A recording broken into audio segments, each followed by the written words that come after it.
안녕하세요. 오늘도 사연 살롱을 찾아주셔서 감사합니다. 칠수는 몇 달 앞두고 자식들과 연을 끊은 아버지입니다. 부모가 돼서는 자식과 연 끊은 게 무슨 자랑이라고 사람들 앞에서 대놓고 떠드느냐 하시겠지만 오죽하면 그러겠습니까? 고슴도치도 쥐 새끼는 예쁘다 한다고 저도 제 자식이라면 끔찍할 정도로 아껴왔던 사람입니다. 내 입에 들어갈 거 빼서 내 새끼들한테 하나라도 더 먹이고 살았고 뼈를 갈아가며 일해서 내 새끼들 공부 한 자라도 더 시키려고 노력했습니다. 그런데 그거 다 소용없는 일입디다. 자식들이 머리 좀 크고 나니까 지들이 잘나서 잘된 줄 알지 부모 생각은 눈꼽만큼도 안 해요. 부모는 지들이 돈 달라면 주고 집 사달라면 사주고 땅 사달라면 땅도 퍼주는 호구인 줄 알더라니까요. 100번 양보해서 내 새끼 위한 거니까 해줄 수도 있다 칩시다.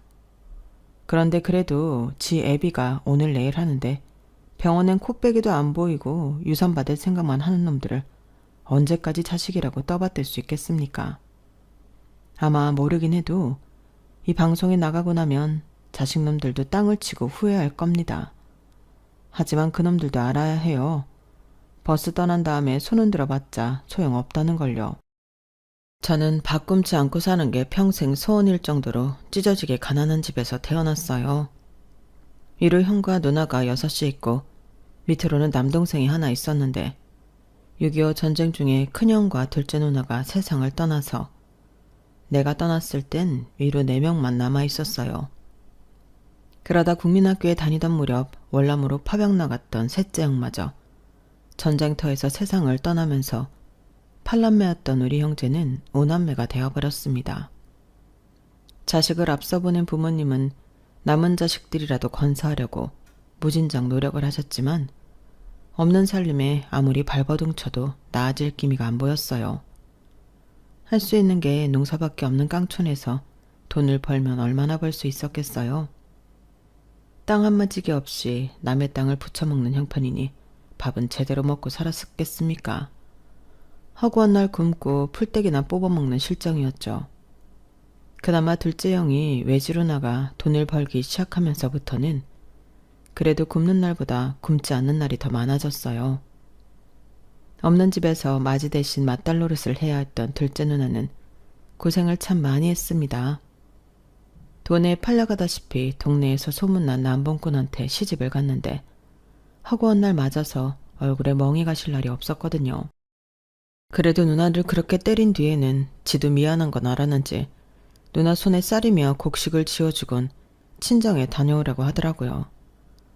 눈탱이가 밤탱이가 되어가지곤 그래도 식구들 먹일 생각에 한 걸음의 집으로 달려오던 누나를 생각하면 아직도 가슴 한구석이 시려옵니다.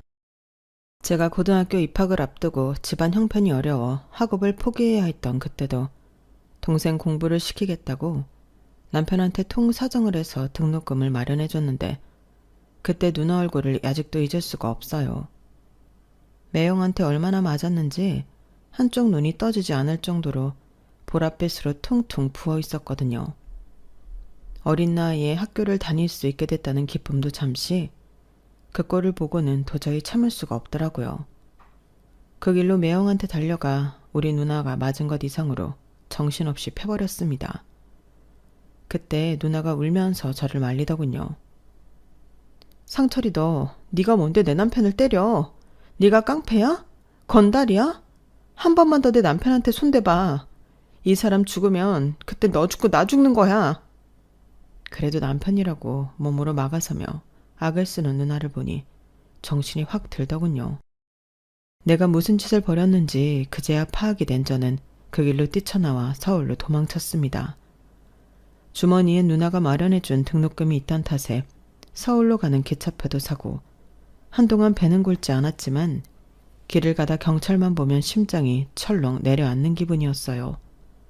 혹시라도 매형이 잘못된 건 아닌지 아니면 매형이 정신이 들자마자 경찰에 신고한 건 아닌지 걱정이 꼬리를 물고 이어져서는 하루도 마음 편할 날이 없었어요.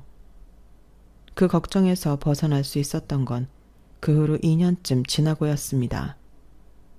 당시 저는 남대문 시장에서 지게 나르는 일을 하고 있던 때였는데 서울로 수학여행을 온 친구 녀석을 우연히 만나지 않았겠습니까? 녀석 말로는 그때 그 일로 매형은 한동안 병원 신세를 져야 했고 사돈댁에선 깡패 새끼를 자식으로 둔 집구석이랑은 사돈 못한다며 저희 누나를 친정으로 보냈다더군요. 그래도 산 정에 있어서 그런가 네 매형이 니네 집까지 찾아가 다시 데려가더라. 지도 그간 한 짓거리가 있는데 어린 처남한테 맞아서 쥐어 터졌다고 조강지처를 벌이는 게 말이 되냐? 맞은 걸로 치면 네 누이가 훨씬 더 많이 맞고 살았는데. 그렇게 정리됐으니까 시간 나면 한번 집에 내려와라. 언제까지 이러고 살 순 없잖냐. 친구놈 말에 그간 가슴을 묵직하게 누르던 돌덩이가 사라지긴 했지만 그렇다고 고향으로 갈 수는 없었어요. 저 때문에 누나도 그렇고 부모님도 그렇고 그 고생을 하게 만들었는데 무슨 낯짝으로 가겠어요. 돈이라도 벌어서 밭대기라도 살 돈을 가지고 있다면 모르겠지만요. 그래서 죽기 살기로 돈을 벌었습니다. 지게 일도 하고 식당 배달 일도 하고 공사판에서 벽돌 나르는 일도 하면서 쉬는 날도 없이 일을 했어요. 오죽하면 주변에서 어린 놈이 돈독이 올라 저런다는 말을 했겠어요. 그래도 저는 돈 좀 모아서 누나한테 받은 등록금도 돌려주고 우리 가족 부쳐먹고 살 땅떼기 좀 살 수 있다면 이 한 몸 으스러져도 상관없다고 생각했어요. 하지만 근 10여 년 만에 돌아온 고향은 정말 많은 게 변해 있었어요. 그렇게 길을 쓰고 돈을 모았는데 정작 고향에 내려갔을 땐 누나는 이미 죽고 없었거든요. 평생 고생만 했지 병원에도 한번 못 가본 누나는 무슨 병인지도 모른 채 시름시름 앓다가 세상을 떠났다고 했어요. 매형네 선선 한기퉁이에 쓸쓸하게 놓인 둘째 누나 묘 앞에서 한참을 목 놓아 울었습니다. 못난 동생이 이제야 누나한테 은혜도 갚고 서울 구경도 시켜드리려고 했는데 돌아올 수 없는 강을 건너시다니. 지난 10여 년 동안 발버둥 치며 살았던 그 시간들이 부질없게만 느껴졌어요. 돈 벌어서 은혜 갚겠다고 서울에서 아등바등 할 시간에 고향에 내려와 누나한테 사죄하고 밥이라도 한 끼 함께 먹을 걸 그랬다는 뒤늦은 후회가 들었어요.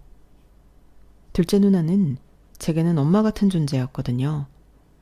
제가 7살 무렵 어머니께서 세상을 떠나셨는데 그때 이후로 둘째 누나는 제게 있어 엄마나 다름없었어요.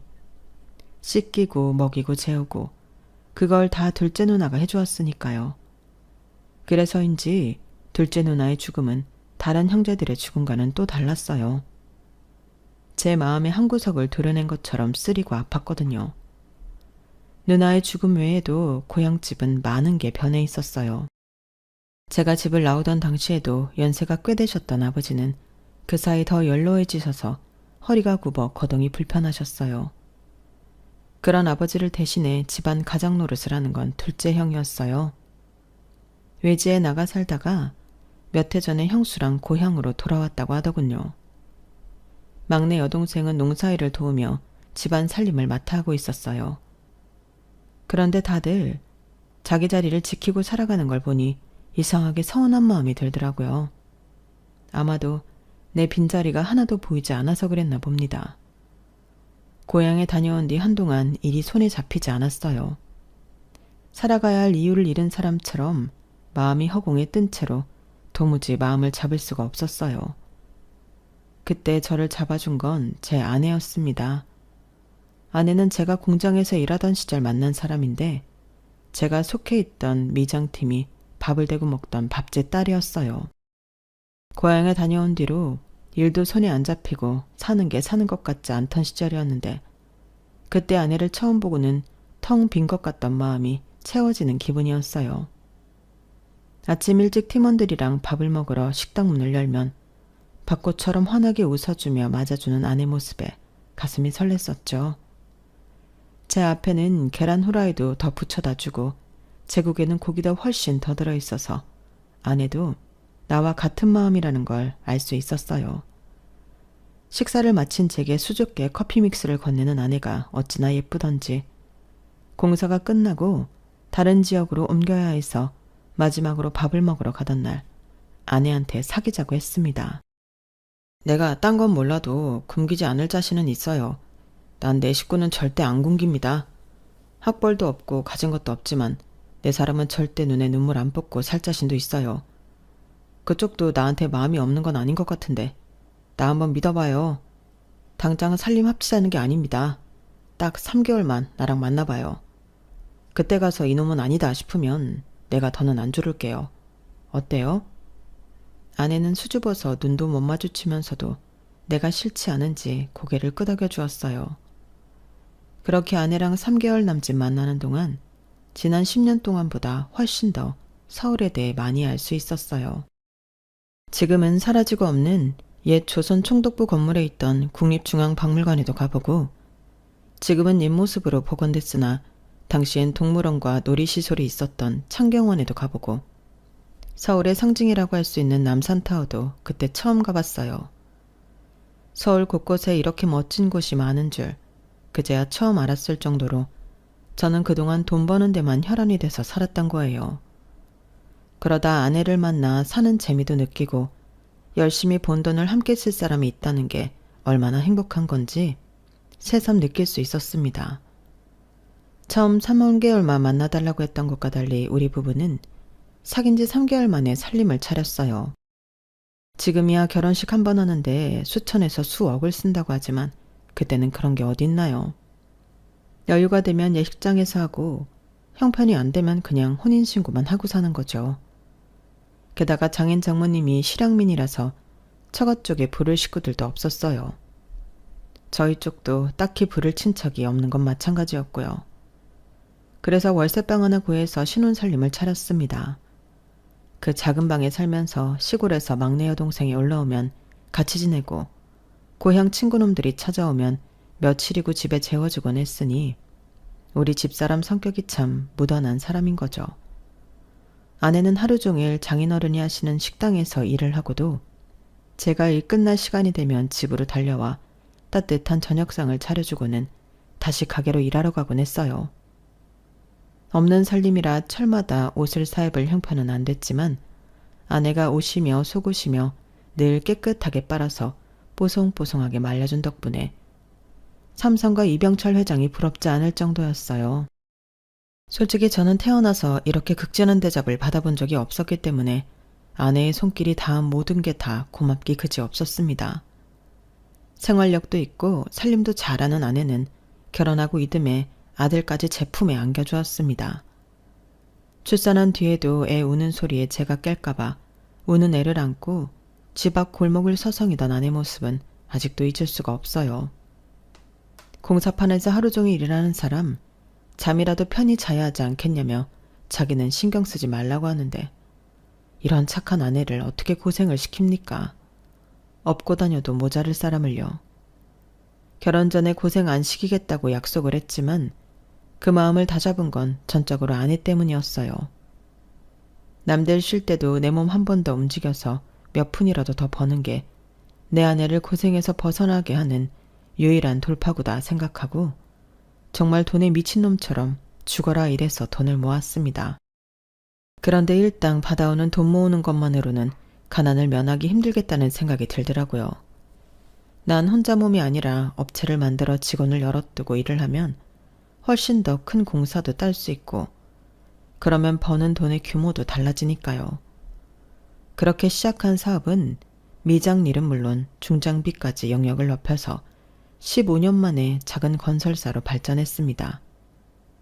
비록 대기업 하청을 받아 공사를 하는 회사긴 했어도 한창 아파트 붐이 있었던 덕에 재미 좀 볼 수 있었어요. 그러다 90년대 후반이 되면서부터 시중에 자금이 말랐다는 걸 체감할 수 있었고 건설 쪽이 사양길에 접어들었다는 것도 어렴풋이 알 수 있었어요. 그래서 하던 사업을 적당한 업자한테 넘기고 앞으로 뭘 해먹고 살지 고민을 해보기로 했어요. 그동안 사업한다고 삼남매를 아내한테만 맡겨온 것도 미안하고 해서 한동안 여행도 좀 다녀볼 요량이었죠. 그동안 번 돈도 꽤 돼서 돈 걱정이 없으니 할 수 있는 결정이었어요. 그런데 회사를 팔고 반년도 안 돼서 나라에 큰 사건이 터진 겁니다. IMF 사태였죠. 건설사, 은행, 대기업 할 거 없이 하루아침에 부도가 나서 실업자가 되는 가장들이 수두룩했어요. 저도 그때 회사를 팔지 않았다면 어떻게 됐을지 모를 일이었어요. 그때 은행에 집이나 건물들을 담보로 맡기고 돈을 갚지 못해 경매로 쏟아진 매물이 한둘이 아니었어요. 현금을 보유하고 있는 사람들만이 바닥까지 떨어진 집과 건물을 헐값에 사들일 수가 있었어요. 바로 저처럼요. 새로운 사업을 하려고 은행에 넣어둔 돈으로 건물을 사고 경기가 나아지기 시작하면서 건물을 담보로 대출을 받아 또 다른 건물을 사들이는 방식으로 총 3개의 건물을 수중에 넣을 수 있었습니다.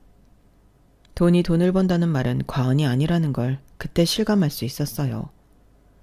그런데 모든 일에는 일장일단이 있다고 평생 땀 흘리고 일해서 돈을 벌던 제가 너무 쉽게 재산을 불리게 되자 생각지도 못한 일들이 생기더라고요. 이전까지 연락도 뜸하던 형제들과 친인척들까지 그렇게 연락을 하는 거예요. 그 중에는 작은 매형도 있었어요. 상철이 너 기억나냐? 네가 날 개패듯이 해서 내가 죽다 살아났잖냐. 남이라면 병원비에 위자료까지 죄 받아냈겠지만 네 누나가 어린 놈 인생 한번 살려달라고 그렇게 빌어서 내가 꾹 참고 봐줬다. 너 그거 잊으면 안 된다. 도대체 뭔 말을 하려고 죽은 누나까지 들먹이나 싶었어요. 그래, 어디 한번 짓거려 봐라 하고 듣고만 있었더니 드디어 본론을 털어놓더라고요. 우리 민수가 이번에 버섯 재배를 해보겠다고 하는데 농협에서 대출도 안 되고 아주 죽을 맛이다. 애비가 되어선 자식이 큰맘 먹고 일 좀 해보겠다는데 도움도 못 주고 내 체면이 말이 아니다. 그래서 말인데 네가 돈 좀 만들어 보내라. 서울서 빌딩도 3개나 가진 놈이 설마 돈이 없다고는 하지 않겠지? 이럴 줄 알았습니다. 역시나 돈이더라고요. 저놈은 평생 우리 누나를 개패듯이 했던 건 생각 않고 저한테 한번 맞은 건 위자료를 받아야겠다니 완전 도둑놈 심보 아닙니까? 내가 돈이 썩어나도 저런 놈한테는 동전 하나 줄 생각이 없었어요. 돈이야 있죠. 매형 말씀대로 빌딩이 3개나 있는 놈이 돈 없다 그러면 안 되죠. 그런데 딱 매형한테 줄 돈은 없네요. 매형도 자식 위에 영 끊어진 처남한테 연락해 돈 구걸하시는 거겠지만 저도요. 내 새끼들 남들 못지않게 입히고 먹이고 가르치느라 써야 돼서 남줄 돈은 없어요. 뭐? 너 지금 말 다 했냐? 내가 그때 너 감옥소에 쳐넣을 수도 있었어. 그걸 참아줬더니 은혜는 못 갚을 망정 뭐가 어쩌고 저째? 이런 배은망덕한 놈 같은 이라고? 네 누나가 내 돈 빼다가 니네 집에 퍼다 나른 게 얼만데. 그래도 내가 네 누나를 아끼는 마음이 있어서 참아왔던 건데 네 놈한테 양심이란 게 있다면 너 이러면 안 되는 거다. 양심이요?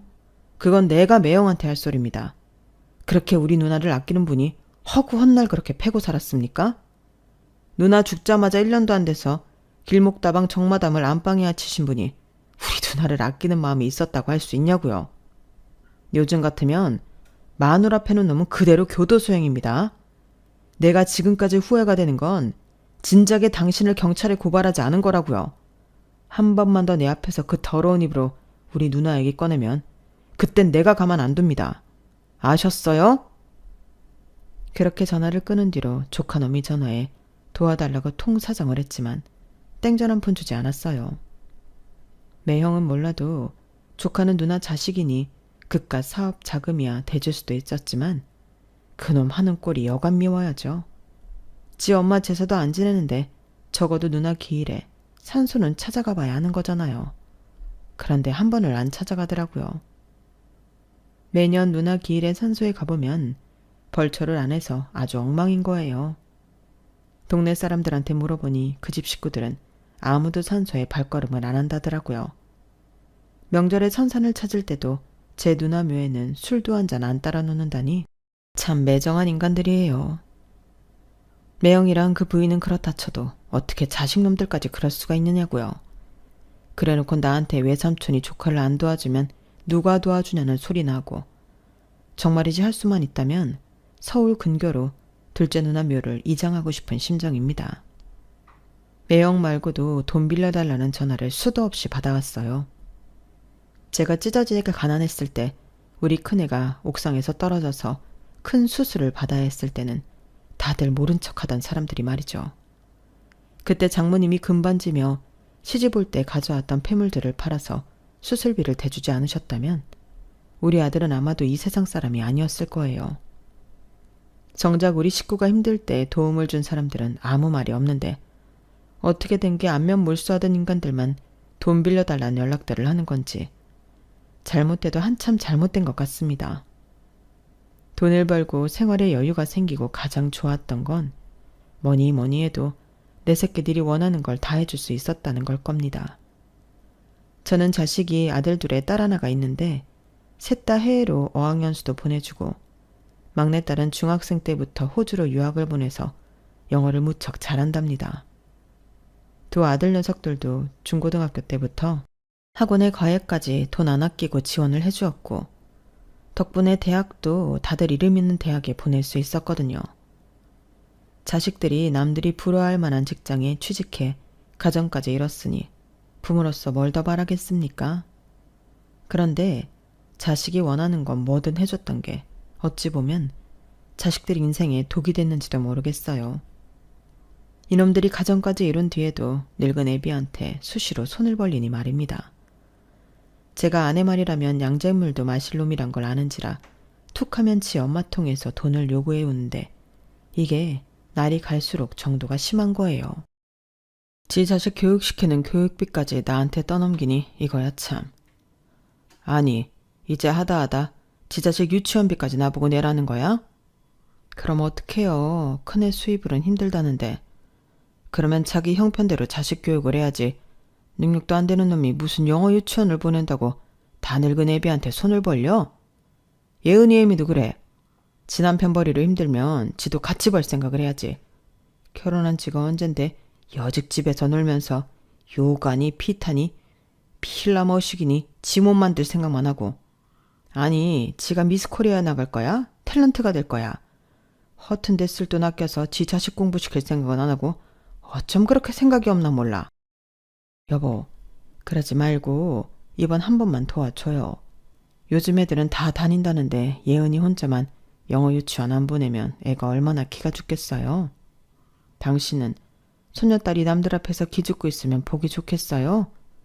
그러니 이번 한 번만 도와줍시다. 다 원참. 지들 결혼할 때 아파트 사줘, 임신했다고 태교여행 보내줘, 애 낳았다고 차 사줘.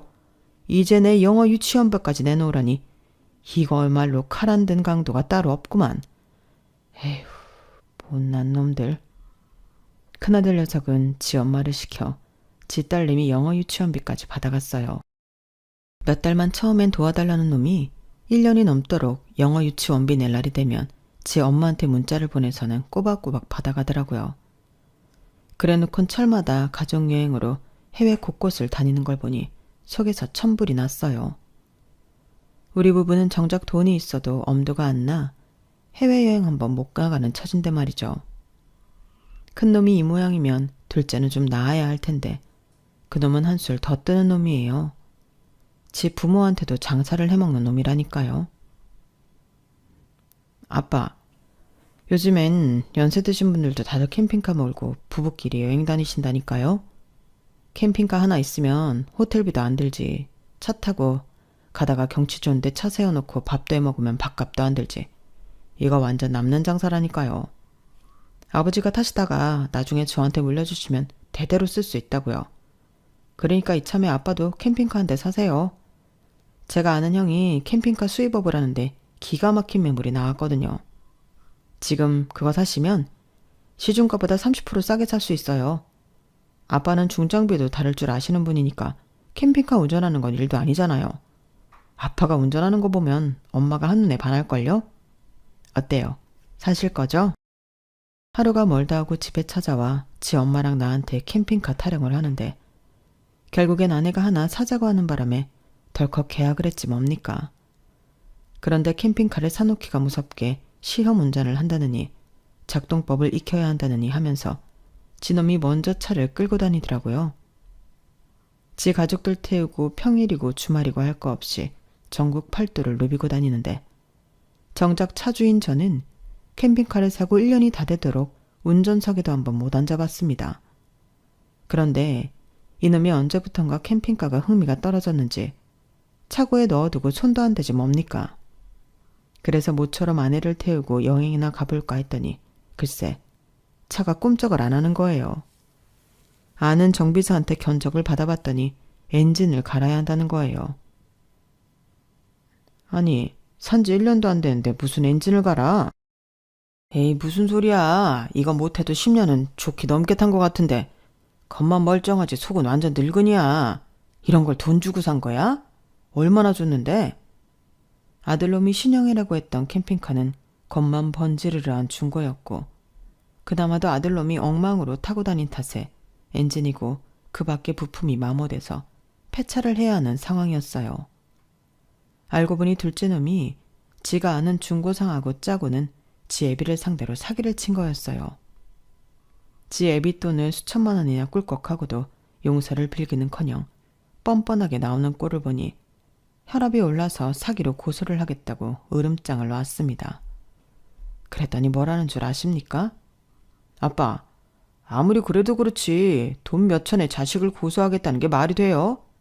애초에 아빠가 형한테 하신 만큼 저한테도 신경 써주셨으면 제가 이런 짓까지 하겠습니까? 저도요, 이렇게까지 하고 싶진 않았다고요. 이놈아, 내가 뭘 네 형한테만 해줬다는 거냐? 너나 네 형이나 결혼할 때 똑같이 아파트 사주고 애 낳았을 땐 차도 똑같이 사줬는데 뭐가 부족하다고 그래? 참, 아빠, 아파트라고 다 같은 아파트입니까? 형은 강남에 있는 아파트 사주고 저는 강북에 있는 그지 같은 동네에 사주셨잖아요. 그게 지금 가격 차가 얼마나 나는 줄 아세요? 내가 아주 집사람 보기 미안할 정도라고요. 솔직히 이번에 아버지한테 사기친 돈 그거 다 해봐도 형네랑 우리 아파트 가격 차에 10분의 1도 안 돼요. 세상에 이런 놈이 어디 있습니까? 지 처가랑 가까운 지역에 집 구한다고 해서 은평구에 집을 사준 건데 이제 와서 집값 차이 난다고 지 애비한테 사기를 치는 놈이라니. 정말 남이 알까봐 창피할 정도였어요. 생각 같아선 이참에 콩밥 좀 먹여서 정신 좀 차리게 하고 싶었지만 아내가 하도 울고불고 통사정을 해서 참았습니다. 내가 자식 잘못 키운 죄다 생각하면서요.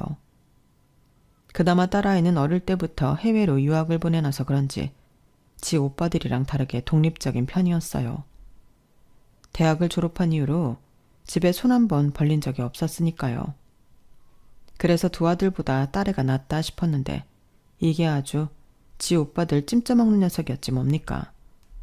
홍기가 찼는데도 결혼할 생각을 안 턴 딸이 하루는 집에 찾아와 그러는 겁니다. 아빠, 난 결혼할 생각 없으니까 오빠들 결혼할 때 준 거 지금 돈으로 주세요. 아파트랑 차, 애들 교육비 등등. 그동안 오빠들한테 들어간 돈 내가 엑셀로 정리해봤더니 이 정도가 나오더라고요. 거기에 화폐 가치 변동률까지 계산하면 딱 이 금액이에요. 너 지금 무슨 소리를 하는 거냐? 아니, 결혼을 해야 집을 사주든 차를 사주든 하는 거지. 결혼도 안 한 놈이 무슨 돈 타령이야? 아빠, 난 결혼 안 한다니까요. 돈만 있으면 충분히 즐기고 살 수 있는데 미쳤다고 결혼해서 남일 좋은 일 시켜요? 여자가 결혼하면 그날부터 인생 쭈그러드는 거라고요. 시댁 식구들한테 들볶이지. 출산하면 애까지 키워야 되지. 그럼 내 인생은 어디서 찾아요? 난요, 그렇게 사느니 차라리 혼자 늙어 죽을 거예요. 외로우면 연애를 하면 될 일이지. 뭐하러 결혼해서 내 인생을 진흙탕 속에 쳐박아요? 난 싫어요. 그러니까 돈 빨리 주세요. 독신으로 살겠다고 지 오빠들한테 해준 만큼 돈으로 받아간 딸애는 2년 뒤 배가 불러서 집에 찾아왔더라고요.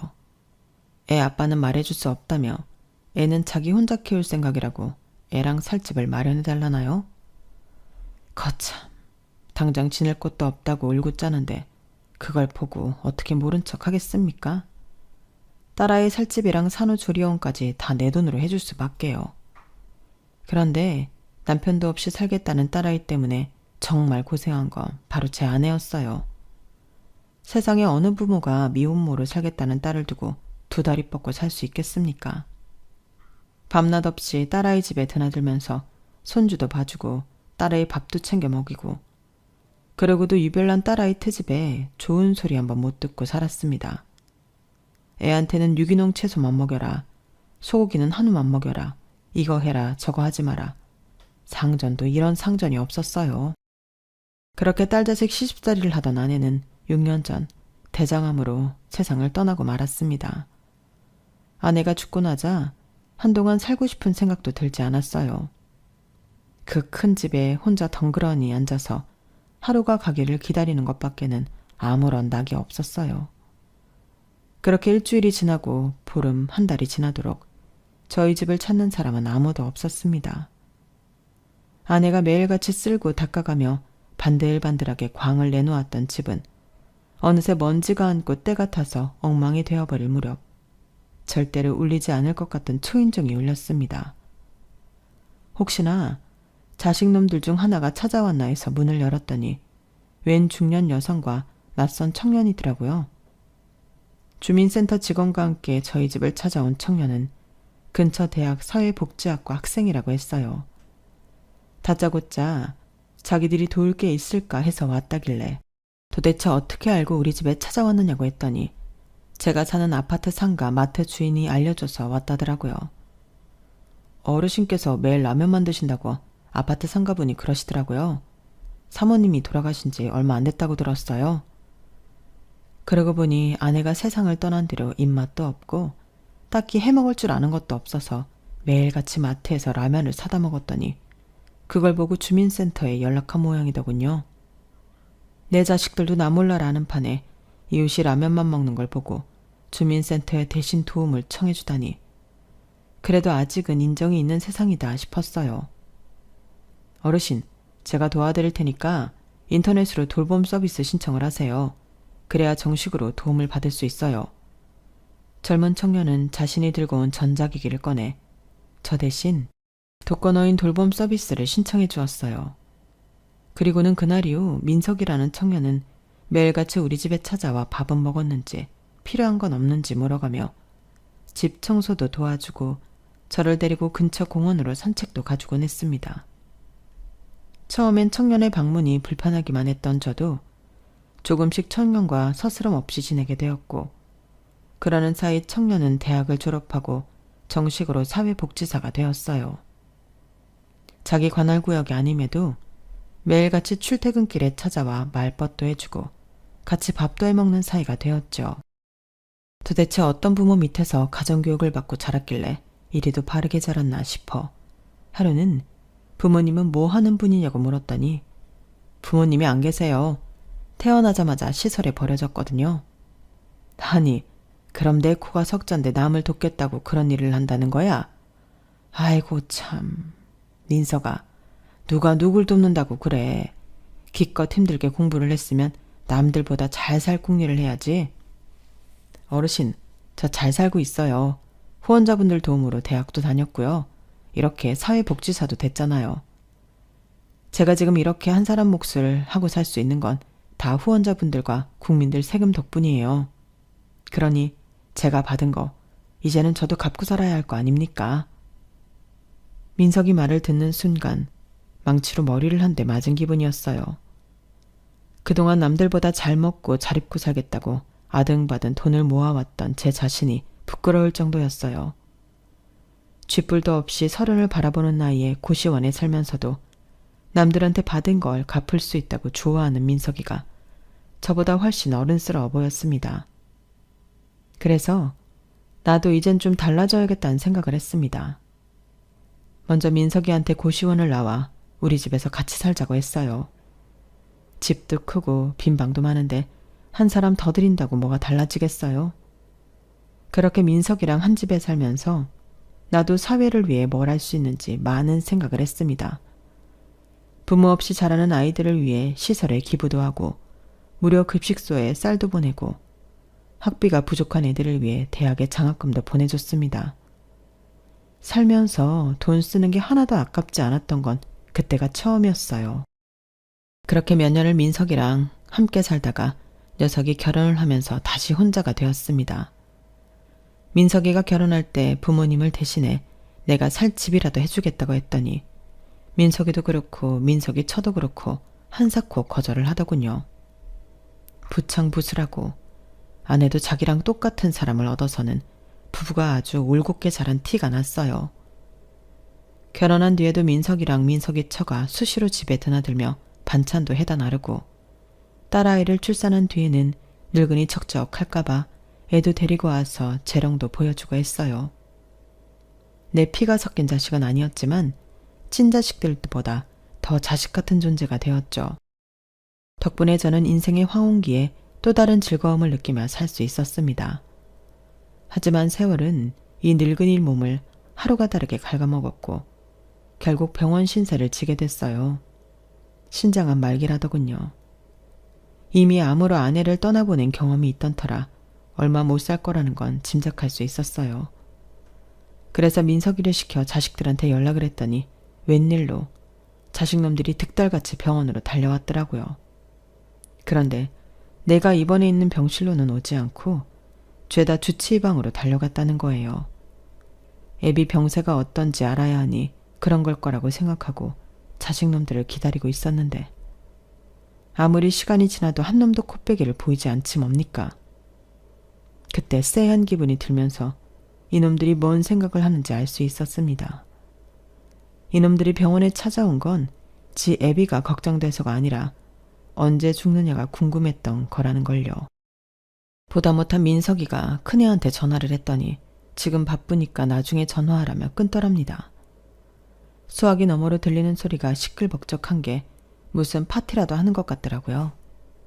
둘째랑 막내딸 목소리도 간간히 들렸는데 얼핏 들어보니 내가 죽으면 빌딩을 하나씩 나눠 갖자는 그런 얘기를 하는 것 같았어요.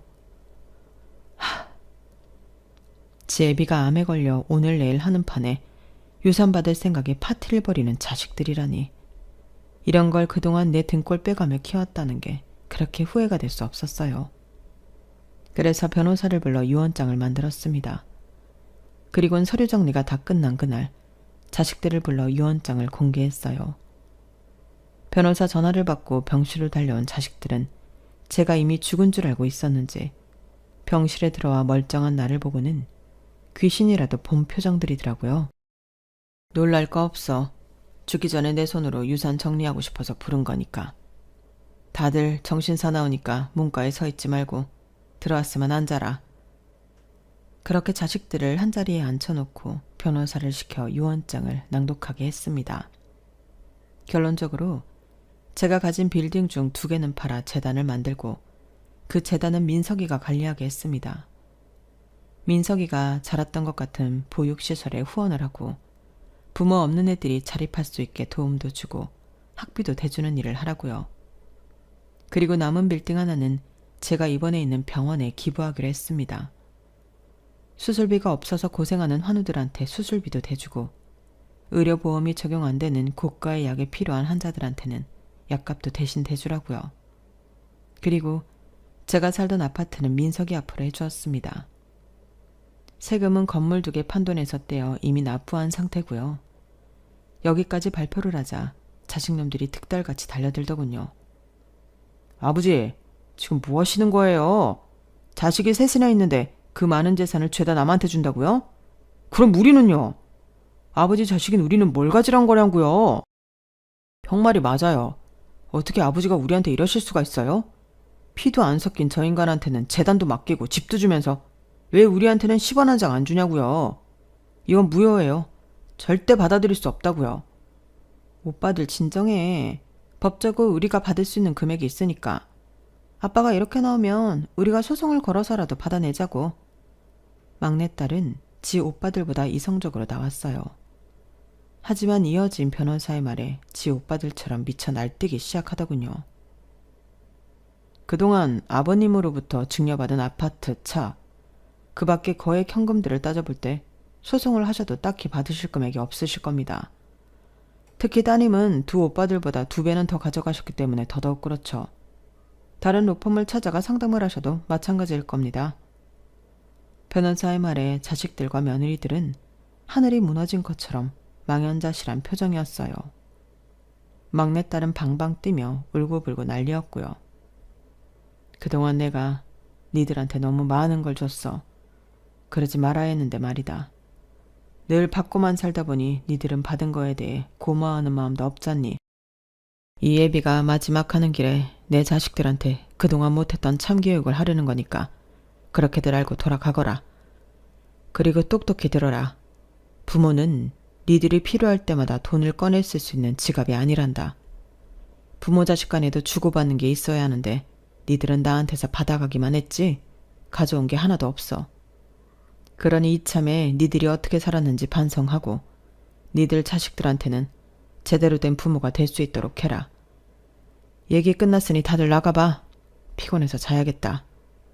한바탕 난리를 치고 난 뒤 자식들은 개별적으로 민석이한테 연락해 재단이랑 집을 내놓으라고 어르고 달래고 협박까지 했던 모양입니다.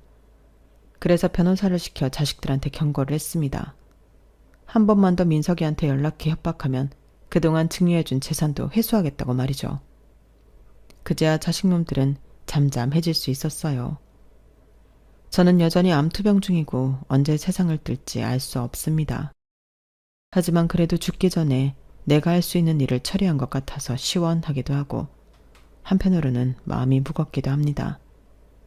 내 자식들은 내가 잘못 키운 탓이니 누굴 탓하겠습니까? 부디 여러분은 내 자식이 예쁘다고 내 새끼 입에만 맞는 걸 넣어주지 마시고 옆에 있는 친구들과 나눠 먹을 줄 아는 아이가 되도록 교육하시기 바랍니다. 안 그러면 저처럼 늙어서 후회하게 될지 모르니까요. 지금까지 제 사연을 들어주셔서 감사합니다. 다들 건강하시고 행복하십시오. 여러분, 사연 댓글에 응원과 현명한 조언 부탁드려요. 좋아요와 구독은 저에게 큰 힘이 됩니다. 오늘도 좋은 일 가득하세요.